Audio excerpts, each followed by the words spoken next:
Hello दोस्तों, again स्वागत है आपका प्रिपेयर विद यस में। इस सीरीज को आगे बढ़ाते हुए आज हम हिस्ट्री में आगे बढ़ते हुए शुरू करने जा रहे हैं शैव धर्म को। जनरली इन धर्मों से ज़्यादा क्वेश्चन आते नहीं हैं, लेकिन फिर भी हाँ, एक बार हम ओवरव्यू जरूर ले सकते हैं। तो चलिए बिना ज़्यादा टाइम वेस्ट करते हुए स्टार्ट करते हैं। भगवान शिव की पूजा करने वाले को शैव धर्म माना गया है। भगवान शिव की पूजा करने वालों को शैव धर्म वाला माना गया है। शिवलिंग की पूजा का प्रथम साक्ष्य हड़प्पा से मिलता है। कहाँ से मिलता है? हड़प्पा से। ऋग्वेद में शिव का उल्लेख रुद्र के रूप में किया हुआ है। किसके रूप में? रुद्र के रूप में। अथर्ववेद में शिव को भव या शर्व या पशुपति तथा भूपति नाम दिया गया है। भव, शर्व, पशुपति तथा भूपति नाम दिया गया है। पशुपति संप्रदाय शैवों का सबसे प्राचीन संप्रदाय है। इसके संस्थापक लकुलिश थे। भगवान शिव के 18 अवतारों में से एक माना गया है। भगवान शिव के 18 अवतारों में से एक किसको माना गया है? लकुलिश को। और पशुपति संप्रदाय शैव धर्मों का सबसे प्राचीन संप्रदाय है और इसके संस्थापक लकुलिश। कुषाण शासकों की मुद्रा पर शिव तथा नंदी एक साथ चित्र मिलते हैं। किसके? शिव तथा नंदी के। कुषाण वंश को जब हम आगे डिटेल में पढ़ेंगे तो यही सारी बातें रिपीट होंगी। आई होप यहाँ तक भी आपको क्लियर हो गया होगा। लिंग पूजा का स्पष्ट वर्णन मत्स्य पुराण। सबसे पुराना पुराण मत्स्य पुराण, सबसे पुराना मत्स्य पुराण, और लिंग पूजा मत्स्य पुराण। आई होप आपको शैव धर्म क्लियर हो गया होगा। चलिए नेक्स्ट, ईसाई धर्म। ईसाई धर्म के संस्थापक ईसा मसीह हैं। इन्हें यीशु यीशु यीशु नाम से भी पुकारा जाता है। जनरली आप, ये तो बेसिक सी चीज है जो जनरली ज्यादा लोग जानते होंगे। ईसाई धर्म का प्रमुख धार्मिक ग्रंथ बाइबल है। क्या है? बाइबल है। क्या है? बाइबल है। ईसा मसीह का जन्म जेरूशलम के निकट बेथलेहम, कहाँ पर? बेथलेहम, जेरूशलम के निकट बेथलेहम नामक स्थान पर हुआ था। कहाँ हुआ था ईसा मसीह का जन्म? जेरूशलम के निकट बेथलेहम, बेथलेहम नामक स्थान पर हुआ था। ईसा मसीह के जन्म को क्रिसमस के रूप में मनाया जाता है। जैसे कि आपको पता होगा, ये चीजें क्रिसमस यहाँ पर इंडिया में तो इतना पॉपुलर नहीं है जैसे बाहर अमेरिका, यहाँ पर ये काफी पॉपुलर है। जीवन के प्रथम 30 वर्ष में ये बढ़ई का काम करते थे। किसका? बढ़ई का। किसका? बढ़ई का, जो फर्नीचर, लकड़ी से काम रिलेट करता है। इनके दो शिष्य थे, एंड्रयू तथा पीटर। इनके पहले दो शिष्य एंड्रयू तथा पीटर। ईसा मसीह को सूली पर पोंटियस पिलेट, किसने? पोंटियस पिलेट जो कि रोमन गवर्नर थे, उन्होंने चढ़ाया होगा।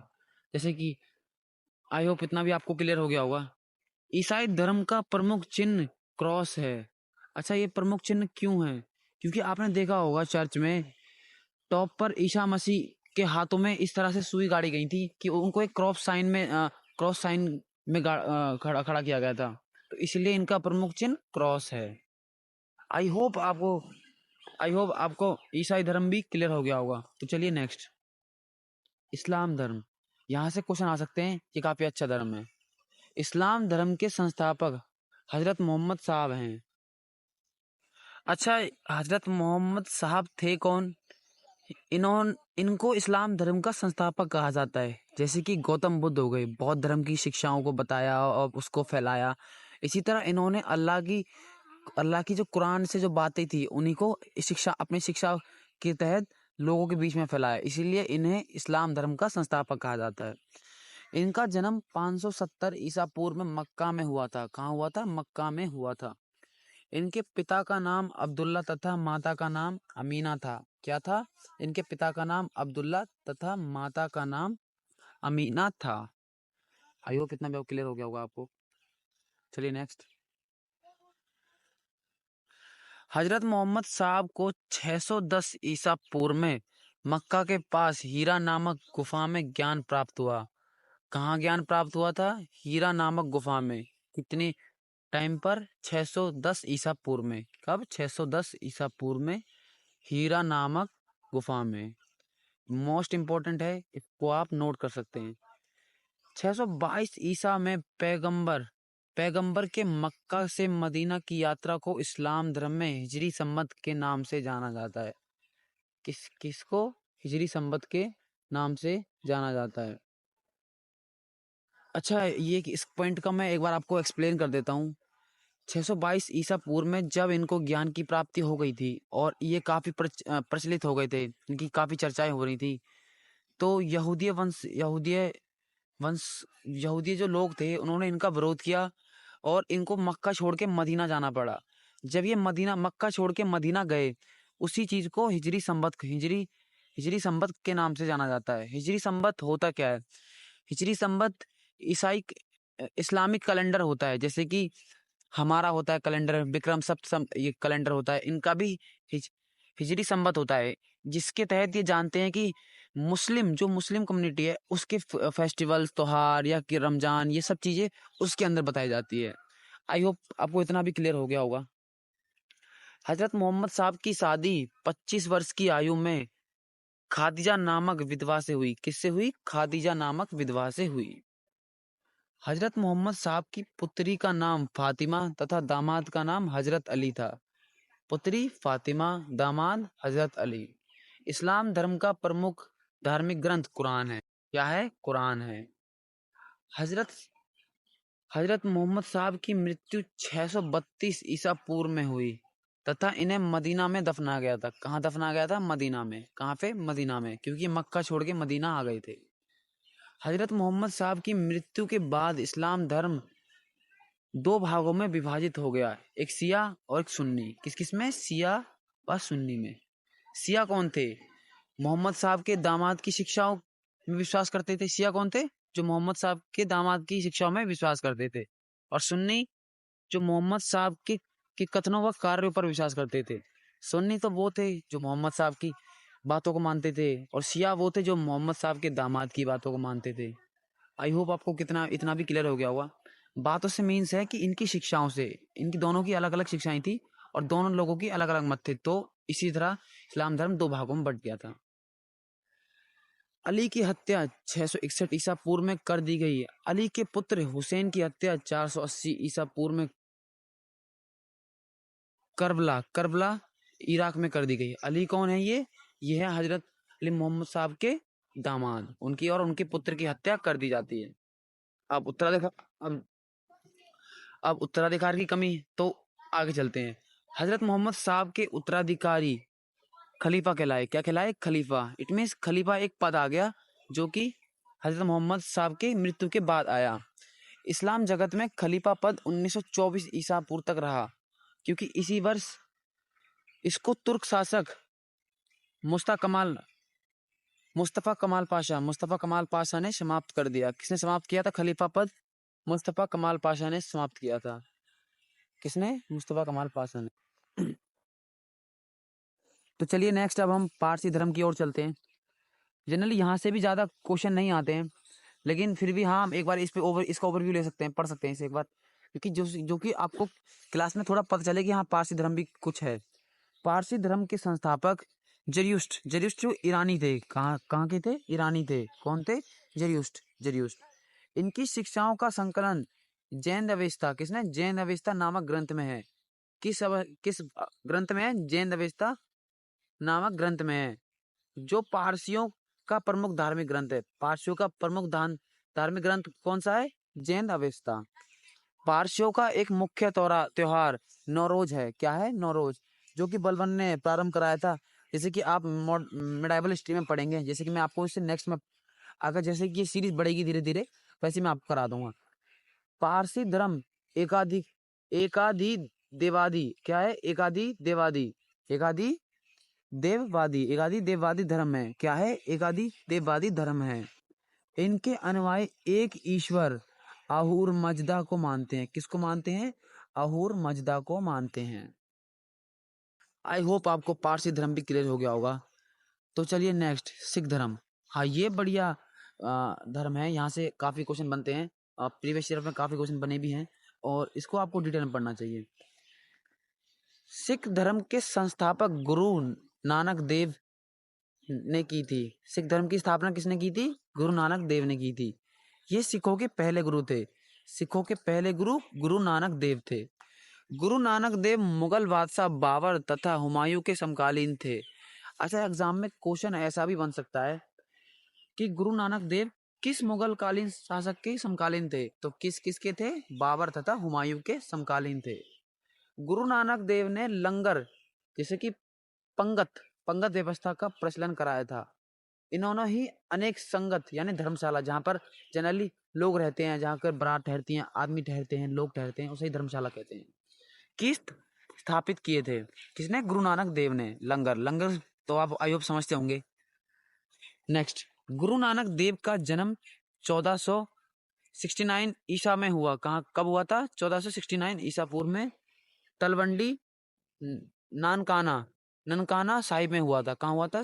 ननकाना साहिब में। कहाँ पर? तलवंडी ननकाना साहिब में हुआ था। गुरु नानक देव की मृत्यु 1539 ईसा पूर्व में करतारपुर में हुई। कहाँ हुई थी मृत्यु? करतारपुर में हुई थी। कब? 1539 में। गुरु आनंद सिखों के दूसरे गुरु थे तथा इनका मूल नाम लहना था। क्या था? लहना। और सिखों के दूसरे गुरु गुरु आनंद। दूसरे गुरु गुरु आनंद।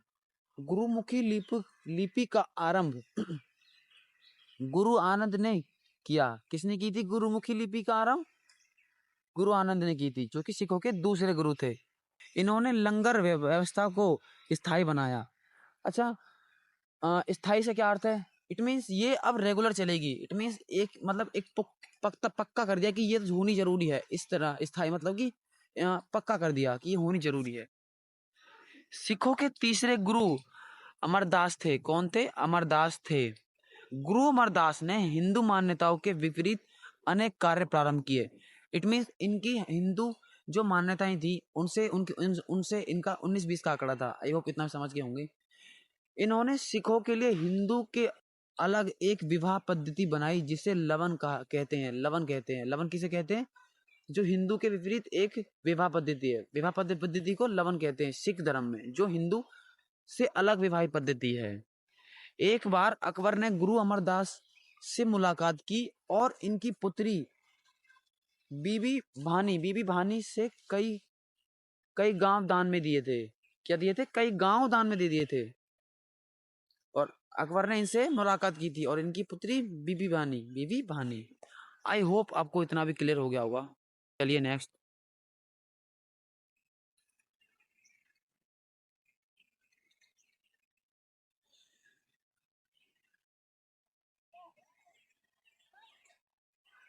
सिखों के चौथे गुरु गुरु रामदास थे।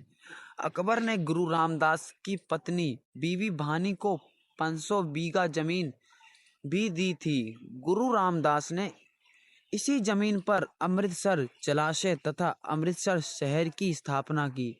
अमृतसर शहर का पहले नाम रामदासपुर था। अमृतसर शहर का पुराना नाम क्या था? रामदासपुर था। गुरु अर्जन, जिन्हें अर्जुन भी कहते हैं, गुरु अर्जुन देव सिखों के 5वें गुरु थे। इन्होंने आदि ग्रंथ की रचना की।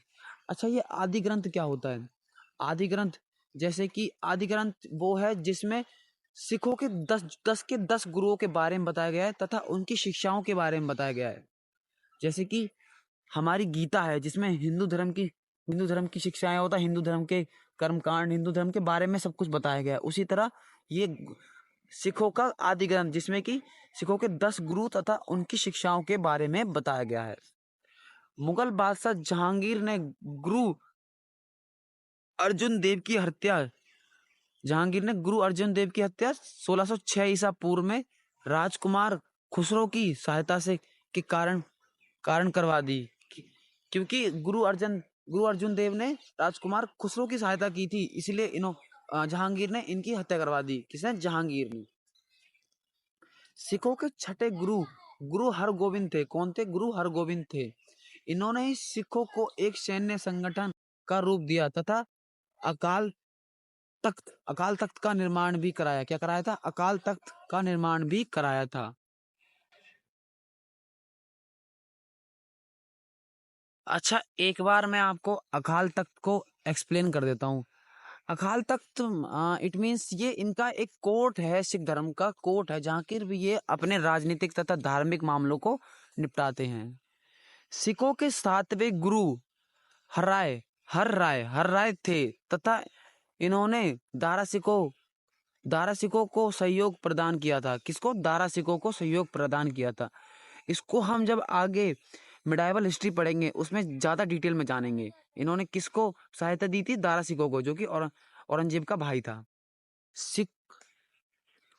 सिखों के आठवें गुरु हरकिशन थे। इन्होंने दिल्ली जाकर औरंगजेब को गुरु पद के बारे में समझाया था।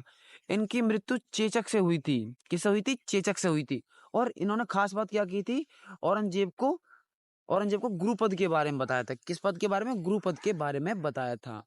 आई होप आपको इतना भी क्लियर हो गया होगा। सिखों के नौवें गुरु तेग बहादुर थे। कौन थे? गुरु तेग बहादुर थे। इस्लाम स्वीकार ना करने के कारण औरंगजेब ने इनकी हत्या करवा दी। इन्होंने दृढ़ संकल्प लिया था और औरंगजेब को खुला चैलेंज दिया था कि अगर तो तुम मुझसे इस्लाम धर्म कबूल करवा लेते हो तो आप जो बोलोगे मैं वो करूंगा। लेकिन इन्होंने एंड तक इस्लाम धर्म को कबूल नहीं किया, इसलिए औरंगजेब ने इनकी हत्या करवा दी थी। सिखों के 10वें व अंतिम गुरु गोविंद सिंह थे। अच्छा, अंतिम गुरु कौन थे? गुरु गोविंद सिंह थे। ये पॉइंट काफी इंपॉर्टेंट है। कौन थे 10वें गुरु? गुरु गोविंद सिंह थे। इसको मार्क कर लीजिए, वेरी इंपॉर्टेंट क्वेश्चन है। गुरु गोविंद सिंह का जन्म 1666 ईसा पूर्व में पटना में हुआ था। कहाँ हुआ था? पटना में हुआ था। इनके निवास स्थान को आनंदपुर साहिब कहते हैं। क्या कहते हैं? आनंदपुर साहिब कहते हैं। गुरु गोविंद सिंह की मृत्यु 1708 ईसा पूर्व में हुई थी। कहां पर? 1708 ईसा पूर्व में नांदेड़। कहां पर? नांदेड़ नामक स्थान पर हुई थी। नांदेड़ नामक स्थान पर हुई थी। इन्होंने पाहुल प्रणाली भी शुरू की थी। इन्होंने क्या की थी? पाहुल प्रणाली शुरू की थी। अच्छा, मैं आपको एक बार पाहुल प्रणाली को एक्सप्लेन कर देता हूँ कि पाहुल प्रणाली है क्या। पाहुल प्रणाली में अमृत को तैयार किया जाता था जिससे कि लोग खालसा पंथ था। खालसा पंथ एक सिख धर्म में समुदाय है जिसमें शामिल होने की एक विधि थी। क्या थी? एक विधि थी। इसमें होता क्या था? 5 शुद्ध सिखों को एक सिख द्वारा अमृत पिलाया जाता था जिससे कि जो अकेला व्यक्ति है वो खालसा पंथ में शामिल हो सके। आई होप इतना भी आपको क्लियर हो गया होगा। चलिए नेक्स्ट। कहाँ थे हम? चलिए नेक्स्ट। इन्होंने सिखों के लिए पंच ककार यानी पंचम कार अनिवार्य किए थे। ये 5 कार्य थे जो सिखों को करने थे। एक तो केस लंबे बाल रखने थे, एक कंगा अपने पास रखना था, एक कृपाण रखना था, और एक कच्छा और एक कड़ा। क्या क्या? केश, कंगा, कृपाण, कच्छा, कड़ा। केश, कंगा, कृपाण, कच्छा, कड़ा। आई होप इतना भी आपको क्लियर हो गया होगा। इन्होंने ही पुरुषों के नाम के अंत में सिंह तथा महिलाओं के अंत में कौर जोड़ने को कहा था। अच्छा, आपने कहीं मतलब हमारी टीचर थी या मैंने कहीं पंजाबी में देखा है, मेरी टीचर थी हरविंदर कौर, मतलब मीन्स फीमेल्स कौर लगाया करती थी और मेल्स सिंह लगाया करते थे। खालसा पंथ की स्थापना 1699 ईसा पूर्व में वैसाखी के दिन गुरु गोविंद सिंह ने की थी। किसने की थी? Very important question. गुरु गोविंद सिंह ने की थी। खालसा पंथ है क्या? यह एक समुदाय है जो कि सिख धर्म की शिक्षाओं पर चलता है। किस पर चलता है? सिख धर्म की शिक्षाओं पर चलता है। गुरु गोविंद सिंह के इनके 2 पुत्र थे, फतेह सिंह व जोरावर। कौन थे? फतेह सिंह व जोरावर सिंह, जो वाजिर खान ने दीवार में चिनवा दिए थे। किसने? वाजिर खान ने दीवार में चिनवा दिए थे। इसको जब हम आगे हिस्ट्री पढ़ेंगे उसमें आप डिटेल में जानेंगे। अभी आप सिर्फ इतना जानिए कि गुरु गोविंद सिंह के 2 पुत्र थे, फतेह सिंह व जोरावर। कौन कौन थे? फतेह सिंह व जोरावर। गुरु गोविंद सिंह ने आदि ग्रंथ को वर्तमान स्थायी रूप दिया था। क्या दिया था? वर्तमान में स्थायी रूप दिया था। और यह भी कहा था कि गुरुवाणी अब सिख संप्रदाय के लिए गुरु का काम करेगी। क्या करेगी? गुरुवाणी अब सिख संप्रदाय के लिए गुरु का काम करेगी। और आदि ग्रंथ को मैं आपको एक्सप्लेन कर चुका हूँ। ये एक ग्रंथ है सिख धर्म में जिसमें कि सिख धर्म के 10 गुरुओं तथा उनकी शिक्षाओं के बारे में बताया गया है। अच्छा, सिख धर्म तो यहाँ पर समाप्त होता है। इसमें 2 प्रमुख शासक और थे जिनके बारे में आपको जानना बहुत जरूरी है। चलिए मैं इन पे आपको बस इन पे एक नज़र डालनी है और इनको बस देखना है आपको, और बाकी मैं आपको क्लास में याद करा देता हूँ। चलिए, बंदा बहादुर, इनका जन्म 1670 ईसा पूर्व में पूंछ जिले के रजौरी गांव में हुआ था। कहाँ हुआ था? रजौरी गांव में हुआ था। बचपन का नाम लक्ष्मण था। बंदा बहादुर का बचपन का नाम लक्ष्मण देव था। क्या था? लक्ष्मण देव। इनके पिता का नाम रामदेव था। इनके पिता का नाम रामदेव था। इन्होंने लोहगढ़ को अपनी राजधानी बनाया। लोहगढ़ को अपनी राजधानी बनाया। इन्होंने गुरु नानक देव तथा गुरु गोविंद सिंह के नाम के सिक्के चलाए। गुरु नानक देव तथा गुरु गोविंद सिंह के सिक्के चलाए। पहले तथा आखिरी गुरुओं के नाम के सिक्के चलाए, जिससे कि सिख धर्म का प्रचार हो। इन्होंने सरहिंद प्रांत के मुगल फौजदार बाजिर खां की हत्या की। किसकी? बाजिर खां की, जिसने गुरु गोविंद सिंह के 2 पुत्रों को दीवार में चुनवा दिया था। मुगल बादशाह फर्रुख शेर के आदेश पर 1716 ईसा पूर्व में बंदा साहिब को मृत्यु दंड दिया गया था। क्या दिया गया था? मृत्यु दंड दिया गया था। महाराजा रणजीत सिंह, महाराजा रणजीत सिंह, इनका जन्म गुजरांवाला में हुआ था। कहाँ हुआ था? गुजरांवाला में हुआ था। 13 नवंबर 1780 में हुआ था। कहाँ कब हुआ था? 13 नवंबर 1780 में हुआ था। 25 अप्रैल 1809 को महाराजा रणजीत सिंह का चार्ल्स मेटकाफ किससे? मेटकाफ, जो ब्रिटिश ईस्ट इंडिया कंपनी के प्रतिनिधि करता थे। कौन थे? प्रतिनिधि करता थे। बीच अमृतसर की संधि हुई। क्या हुई थी? अमृतसर की संधि हुई थी। आई होप आपको इतना भी क्लियर हो गया होगा। चलिए नेक्स्ट, महाराजा रणजीत सिंह का विदेश मंत्री फकीर अजीजुद्दीन क्या है? अजीजुद्दीन और वित्त मंत्री दीनानाथ था। महाराजा रणजीत सिंह का विदेश मंत्री फकीर अजीजुद्दीन तथा वित्त मंत्री दीनानाथ थे। आई होप ये भी क्लियर हो गया होगा। महाराजा रणजीत सिंह की मृत्यु 1839 ईसा पूर्व में हुई। कब हुई? 1839 ईसा पूर्व में हुई। भैरोवाला की संधि 1846 ईसा पूर्व में अंग्रेज तथा राजा दिलीप सिंह के बीच हुई थी। किसके? राजा दिलीप तथा अंग्रेजों के बीच में हुई थी। कौन सी? भैरोवाल की संधि। महाराजा रणजीत सिंह के अधीन पंजाब की धार्मिक राजधानी अमृतसर, क्या? पंजाब की धार्मिक राजधानी अमृतसर तथा राजनीतिक राजधानी लाहौर थी। क्या थी? राजनीतिक राजधानी लाहौर थी। आई होप आपको सिर्फ सिख धर्म भी डिटेल में क्लियर हो गया होगा। अगर आपको इसमें कोई भी टर्म्स समझने में दिक्कत हुई है तो आप मुझे कमेंट्स में जरूर बता सकते हैं। मैं इसको आपको और अच्छे से एक्सप्लेन कर दूंगा। चलिए नेक्स्ट, आज की वीडियो का अंतिम पार्ट वैष्णव धर्म को भी हम कर लेते हैं और इसके बाद हमें अपनी क्लास को समाप्त करेंगे, जो कि ये भी ज़्यादा इंपॉर्टेंट नहीं है, लेकिन हाँ एग्जाम के पॉइंट ऑफ व्यू से आप कर सकते हैं, ओवरव्यू तो ले सकते हैं। वैष्णव धर्म की जानकारी उपनिषदों से मिलती है। किससे मिलती है? उपनिषदों से मिलती है। मैंने बताया था आपको उपनिषद का अर्थ क्या होता है? समीप बैठकर ज्ञान प्राप्त करना। इसका विकास भगवत धर्म से हुआ है। कहाँ से हुआ है? भगवत धर्म से हुआ है। वैष्णव धर्म के प्रवर्तक वसुदेव कृष्ण थे, जो कि वशिण वंशीय यादव काबिले के थे। कहाँ के थे?